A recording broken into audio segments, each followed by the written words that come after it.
কিন্তু সন্ধ্যা নামলে ওই নদীর দিক থেকে শোনা যেত অদ্ভুত সব শব্দ, কারো হাসি, কারো কান্না। তখন আবার মনে হতো কেউ ফিস ফিস করে ডাকছে। কি রে কালটু, এই দুপুরবেলা কোথায় যাচ্ছিস? কোথায় আর যাবো, ওই নদীর ধারে জঙ্গলে কিছু কাঠ কেটে নিয়ে আসবো। তাই ভূত দুপুরে ওখানে যাস না, জায়গাটা এমনিতেই ভালো নয়। কি যে বলো, ওসব আজগুবি গল্প বলে লাভ নেই। আমার দেরি হয়ে যাচ্ছে, আমি চললাম। এই তো, এই গাছটার কাঠগুলো কাটি। কালটু লেগে পড়লো কাঠ কাটতে। অনেকগুলো কাঠ কাটা হয়ে গেল, কিন্তু হঠাৎ করে কাঠ কাটতে গিয়ে কুড়ুলটা নদীর মধ্যে পড়ে যায়। হাই হাই হাই হাই, এ কি হলো আমার? সে নদীর ধারে বসে কাঁদতে লাগলো। আমার একটাই মাত্র কুড়ুল ছিল, সেটাও নদীতে পড়ে গেল।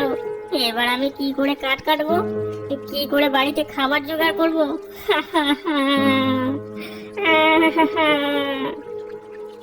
এইভাবে অনেকক্ষণ কান্না করতে থাকে।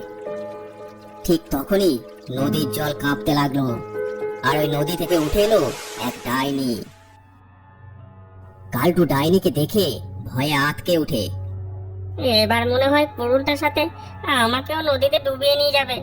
আমাকে কিছু করো না, দয়া করে আমাকে ছেড়ে দাও। ভয় পাস না, আমি এই নদীর ডাইনি, তোর কোনো ক্ষতি করব না। বল, তুই কাঁদছিস কেন? আসলে আমি খুব গরিব, কুড়ুলে করে কাঠ কেটে সংসার চলে। কিন্তু আজ কাঠ কাটতে গিয়ে আমার কুড়ুলটা নদীতে পড়ে যায়। তাই নাকি? বেশ, আর কাঁদিস না, আমি খুঁজে তোর কুড়ুল নিয়ে আসছি। ডাইনি নদীর ভিতরে ডুব দিয়ে চলে গেল।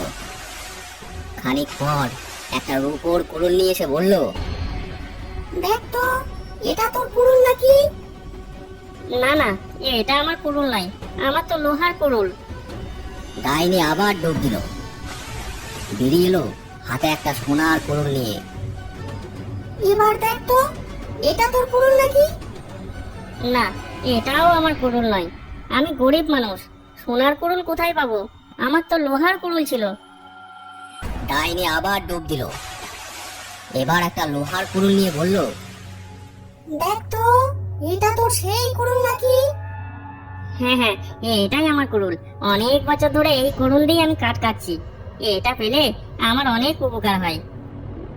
ডাইনি তাকে কুড়ুলটা দিয়ে বলল, তুই অনেক বড় মনের ছেলে, তোর মনে কোনো লোভ নেই।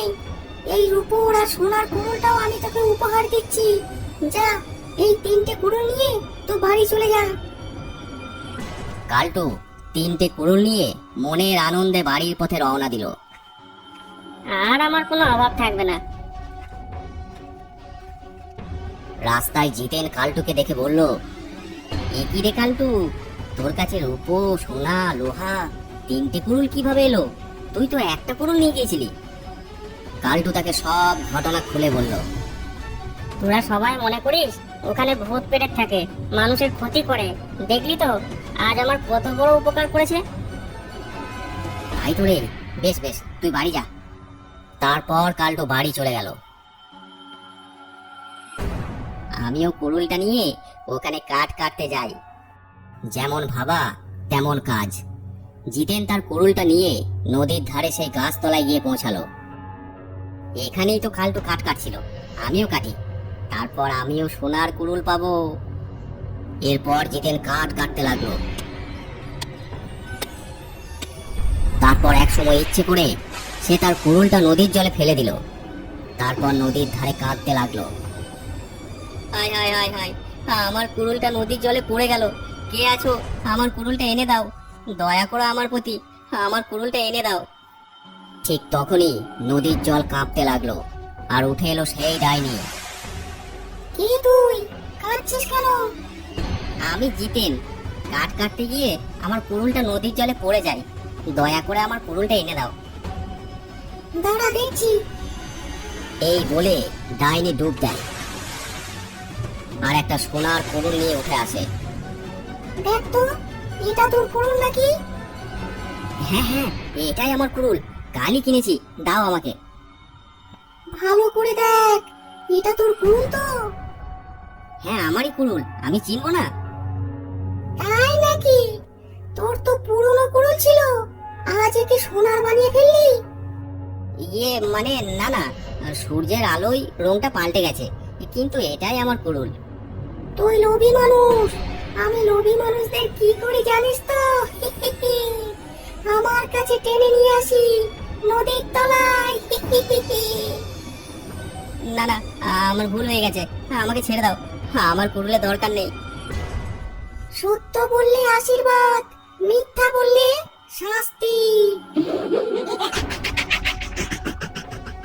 এই বলে জিতেনকে টেনে নদীর জলে নিয়ে চলে গেল ডাইনি। বল